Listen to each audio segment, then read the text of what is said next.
Hey, welcome back. I love when he plays the green bump on Money Monday because the green is for money, and we talk about your money a lot on Mondays. We try to talk about what's happening with your portfolio, whether or not you should have a more diversified portfolio, what kind of alternative assets you should be looking at right now for the long term, depending on your age. And we have money guests on Money Monday. This is like a 2-for-1 sale, because we're going to be talking about your money with a brand new money guest. And Galit Tsadik joins us right now. She's also known as the financial Sharktress. She's the founder and CEO of Financial Sharktress and certified financial education instructor. And she helps people transform their lives by facing fears and revealing her shark money wisdom. So, Galit, thank you so much for joining us. You're a new guest, and it's wonderful to have you. I assume that I'm going to get some striking new information today because your hair is striking, so you really got my attention. What do people need to know out there? First of all, I can tell you this.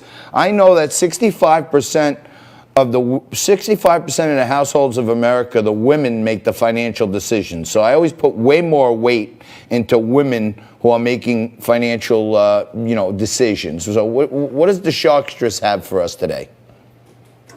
So, what I do is I educate people on how to make financial decisions for themselves. I educate them on best practices with money, teach, how to budget, how to think about money, changing up your money mindset so that you start using money as a tool rather than money being your end goal. So that's kind of the approach that I take. As far as something new, I mean, I have to say it because I'm all about sharks. It's Shark Week, so it's kind of perfect to be doing this right now. But I teach money from a perspective of embodying the power and energy of sharks, which the way that I like to think about them is not as these cold-blooded predators, but as these creatures that are super streamlined. They take advantage of opportunities that arise. They're always moving forward, never looking back and regretting past decisions. They just keep going. And that's the energy that I bring to the table, and that's the energy that my clients use in order to control their finances. I'm playing the Jaws theme song as you talk to give you a little more shark drama. I'm all about the sharks. I can't. This is my favorite week of the year. Yeah, I was going to say, what a week to have the Sharkstress on when it's Shark Week. And here in the Northeast, we are having a really escalated number of shark sightings for Shark Week. And then we have the Sharkstress on the show. Let me ask you this. A lot of people, they got caught between the cracks, right, Sharkstress? And they didn't qualify for the PPP because they were a 1099 worker and the government didn't give money for the 1099s. And then they couldn't get the unemployment because they hadn't been out of work long enough for some of it. But a lot of people went between the cracks here and they really had to start digging into their savings. How do people get themselves out of that mindset? Because I've been fortunate in my life. I've made some great deals. But when I start a new business, I don't look at the bankroll for that new business as my life savings. I look at it as the money I have to work with when I went into it. And if we're having a bad week or a month, I don't think, oh, this is fine. I just kind of treat it like its own thing. How can people get themselves out of the mindset and laziness of spending their savings and get going again? So the biggest thing that they can do is take a look at what they're currently spending their money on, because I think that's the first step, right? You have to know where the money is going to know how you can improve it. So the first thing you want to do is take a look at 2 months of bank statements, credit card statements. Look at where your money is actually going, and definitely take a look at the smaller amounts, like the subscription services that you might not need anymore, things like that. And then what I want you to do is become intentional with the way that you're spending your money. If you're about to make a purchase, and you take a second to think, is this going to help me reach my goals? Is this an actual necessity for me? Is it putting food on the table? Is it putting a roof over my head? Is it making sure that I have transportation to places I need to go?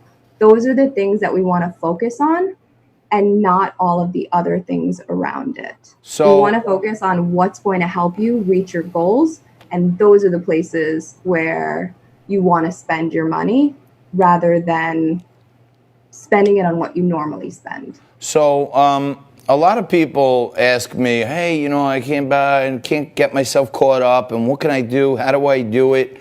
And for years, I've always said, hey, like you said, take a couple months of your bills, take all your money that comes in, and then go write down your bank statement and all the money that goes out. And people have these little, I call them, hidden expenses that they don't even realize. $6.99 that they're getting charged for something they put on auto pay like a year ago, and $15 for this, and a membership to that. And little by little, if you go through and look at, all right, well, wow, this is all I have coming in, and this is what's going out, you can kind of start going down the list and picking little things out. And, if you save, $100 a month, that's $1,200 a year, and you're kind of moving yourself in the right direction again. Yeah, that's the way that you want to look at it. And I know that budgeting is it's not a word that people like, right? Because it comes with this connotation of you depriving yourself. And that's not the message that you want to send, because it's not sustainable. So what you want to do is come in through another type of thought process of, this is not depriving me of anything. What this is doing is allowing for money to be where I need it to be. It's allowing for money to be a tool and not the entire picture, right? It's putting your goals first and giving your money a job. That's what being intentional with money means to me. It's, my money wants to work for me. I have to give every single dollar a job. And where do I want to place that job? What do I want the money to do for me? Do I really need it to go to the dollar store and buy some knickknacks? Yes, we all love the dollar store. You got to go to the dollar store and buy some knickknacks. I went in there for paper. I went in there the other day for paper plates, plastic cups, and then I saw these nice little low-rise beach chairs, and they were $15 each. So I bought 4 of those. And then I saw some other stuff, and it winds up I go in the dollar store, I spend $180. So it's I got to put my dollars to work too. All right, we got to leave it there. I want to thank you so much for joining us. And to go out of this segment, I'm going to play your new theme song for when next time you're with us. This is the financial sharkstress herself, Galit Tsadik. Thank you so much for joining us. We got to have you back. Thank you so much for having me. We'll be right back. We taped an interview last week with Andrew McKenna, and he's coming for you with me and Frankie right after this.